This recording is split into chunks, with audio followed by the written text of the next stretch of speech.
mashup of light songs. That was awesome. So, oh gosh, this refuge in Bethlehem has blocked my view of this part of the sanctuary. So this is our little symbol of refuge over here. These are pigs of refuge, and those are our pigs of refuge over there. So did not plan well for this. Sorry about that. But you know, if you guys need to move, you can move. But I'm here, okay? I'm here. So anyway. Wait. Okay, that's better. It's a little better. Okay. I don't want to get too far out there. Okay, here we go. So the rest of the world, you know, may be ready to move on from Christmas. Here at church, we are not. We are celebrating Christmas this Sunday, next Sunday. And I love a poem by Howard Thurman who talks about the work of Christmas. I often put it in our liturgy the Sunday after Christmas. You know, after the wise men leave, the work of Christmas begins. The work of Christmas begins. And we all play a part of the work of Christmas. Our story today begins with the wise men departing. So you think, okay, the wise men are leaving, it's over, on to the rest of the Gospel of Matthew. But Matthew has some extra stories. And the extra story today is rather disturbing. The wise men depart, and then an angel of the Lord appears.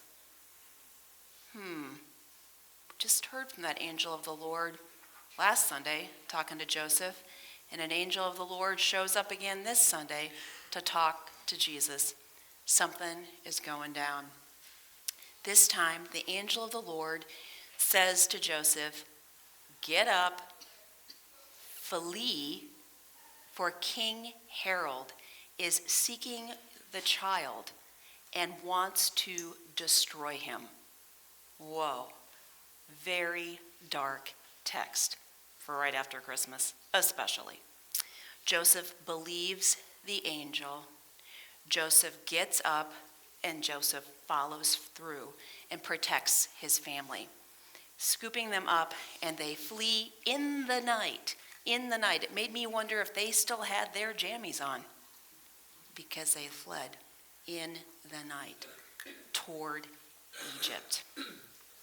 What a haunting story anytime, especially haunting for us in our times.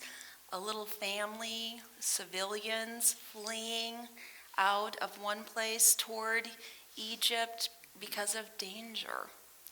You know, it's frightening echoes in our times today. Lord, in your mercy, hear our prayers. Anytime that we study this text, it's so disturbing. Just a little scholarly note too, it's interesting that they flee toward Egypt. What an unlikely place of refuge from evil. In the book of Exodus, you know, Egypt was the place of bricks without straw, the whole enslavement of the people of God. But in this circumstance, Egypt is safer than home. And so Mary, Joseph, and baby Jesus become refugees. And maybe that's something we really need to think about today. Mary, Jesus, Joseph, the Holy Family lived for years as refugees. Refugees.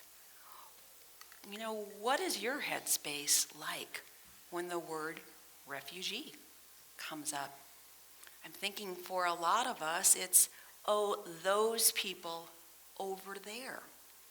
A lot of us do not have experience being refugees.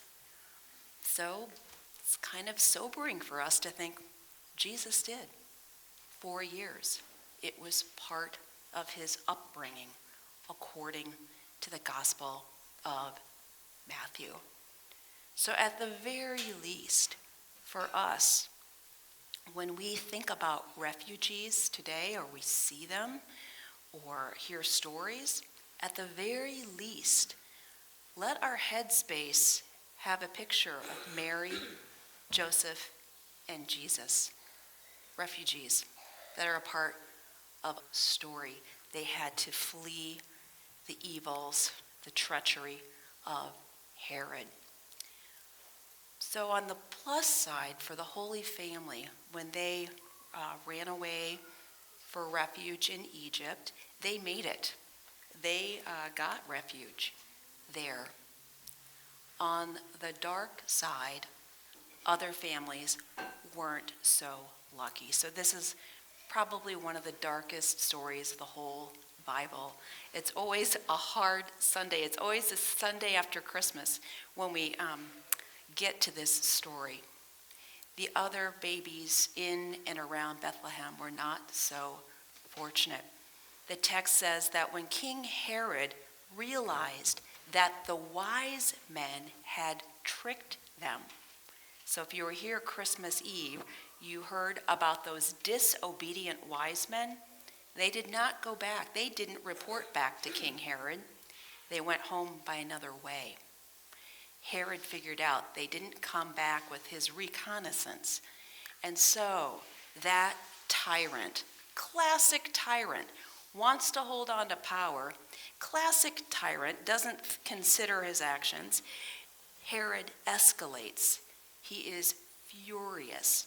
And what he does is he sends his troops in and around Bethlehem. And sorry to say, he has all the children ages 0 to 2 slaughtered. So it's a story of the massacre of innocence. Sobering story for us today as we consider the killing of innocents due to crazy, tyrannical leaders. Lord, in your mercy, hear our prayers. Our prayers for all refugees, migrants, people losing their lives due to various pressures of the world. The world is in crisis right now with humanitarian needs. I took some time this week to look at the International Rescue Committee, IRC. And every year they work with refugees and humanitarian causes all over the world. It was launched by a concept of Albert Einstein. Anyway, I looked, you can go to their website yourself, just to read some articles by them. And every year about this time, they have an article that is a forecast for the year ahead of where they anticipate particular humanitarian crises. And so they have a top 10 list. And I'll share those places in prayer time today. But, looking at the different places that they anticipate are just going to be full of crisis in the coming year, it's just so sobering. All the different countries, Somalia, Burkina Faso, it breaks my heart. A place that I spent time in, Myanmar or Burma, it was number 5 on the list. Really, really horrible. Ethiopia is on the list. It struck me that the top 3 was South Sudan. Ring a bell? Number 3 was South Sudan. Number 2 was occupied Palestinian territories. And number 1 was Sudan itself. So just, prayers for all those crisis upon crises. Lord, in your mercy, hear our prayers. I was struck, one little nugget from that is the South Sudan. For us as Discovery, refugees truly aren't them. They are us, because South Sudanese people are part of our congregation. They're here every Sunday. 3 generations or more are here, except for the Sunday that they worship all together with other Sudanese of different denominations. So discovery is a part of refuge and safety for people who have fled evil. And South Sudan is a newer country, and how shocking that it's still forecast to be number 3, the top 10 horrible humanitarian crisis in the whole world. South Sudan, number 3. So when you see our Sudanese brothers and sisters, our family, wow, please be in solidarity with them. And part of the reason that they still have family there, part of their unsafety is they border with Sudan, number 1 crisis forecast for 2024. And one of the other places on the list is Ethiopia. And if you get to know our Sudanese family, a lot of them have a family member or friends, or they pass through Ethiopia. It's kind of intertwined. So I know if you've met Haragwan, she is Ethiopian, for example. So it's here, discovery. We are a part of God's shelter. So that is a really incredible thing. When I was reading about refugees, migrants, immigrants, incredible crisis in the world today, I looked at, well, what are the causes of these things? So in another story I was looking at today, someone who analyzes world crises was saying, well, a couple different things. I was looking at 2 different analyses. One person said that, when there's a crisis, we're pretty good at, quote, acute crisis. Okay, there's a disaster, people rush in, fix it, and then they go away. But in other forms of problems that aren't acute, that are limited, short run, that are chronic, we are terrible. It's like we have pea-sized brains and we forget about it. So just acknowledging that many of the crises in the world today, whether it's the climate, drought, flood, fill in the blank, refugee, whatever the crisis is, they're chronic crises that require a different mindset and solving skills. So that's what one person lifted up. Another person lifted up that, the Pope lifted up a few months ago, there's a crisis that we're desensitized, that we really don't care at all. That's disturbing. And what do you do? What do you do with these things? So, and part of it, this was the third example. Somebody said that, when you see a refugee, you think, oh, it's a problem, and it's so politicized. Let's acknowledge that. So politicized. Oh, it's a problem. That we can't, when you see refugees, you walk it back to their homeland. There's something wrong. Go to the source and analyze what's going on in their homeland and try to get to the root of problems, which is very hard to do, and because of politics and easy answers, we often can't get there. It reminds me of a prayer that we've prayed here across the years, and I haven't lifted it up in a while, but it was a prayer for wise responses to difficult social problems. So lifting up that prayer today, Lord, in your mercy, hear our prayers for these big problems. And it can be overwhelming, depressing, discouraging, and lead us into despair. So it's like, what is our strategy? What is our strategy?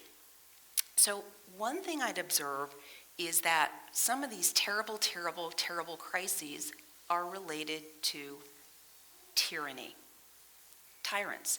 They're political disasters. They're not disasters about drought or flooding or an earthquake. They're disasters created by human beings acting like tyrants. I went through that top 10 list, and just about, I think probably every single place on that list was due to war. due to armed militias, due to the failure of governments being able to hold people together, violence, tyranny. That is one of the root causes of the presence of refugees. Well, how do you address a root cause of tyranny? Well, Jesus was born into that, wasn't he? And an acute problem got solved today that Jesus and family escaped, but the chronic problem of Herod abusing a whole bunch of other people continued. But let's be reminded today that Jesus was not just about solving acute problems, healing one person of leprosy, welcoming one person. Jesus exposed the whole fraud of oppression and tyranny. He looked at this whole system and he took it on, whether it was the empire of Rome or his own religion and the hypocrisy and fraud that he found there. He got to root causes, and that's kind of what got him killed. But we carry his work on today. You know, I love analyzing people who serve on front lines everywhere. And we give great thanks for everybody who serves on front lines, places of danger, places of humanitarian care. And that could be international or it could be right here. You know, some of you caring for a family member in crisis, anybody dealing with chronic things. And I try to think, how can we support people here, people away, with the psychology necessary to serve on frontline places? Because since so many problems are political or social, we need to have a mindset that helps us bear the social, political tensions of it all. Well, one of my favorite dissidents, favorite persons who resists evil, and I've used him as an illustration before, is Navalny. And Navalny is Putin's, in Russia's, greatest adversary.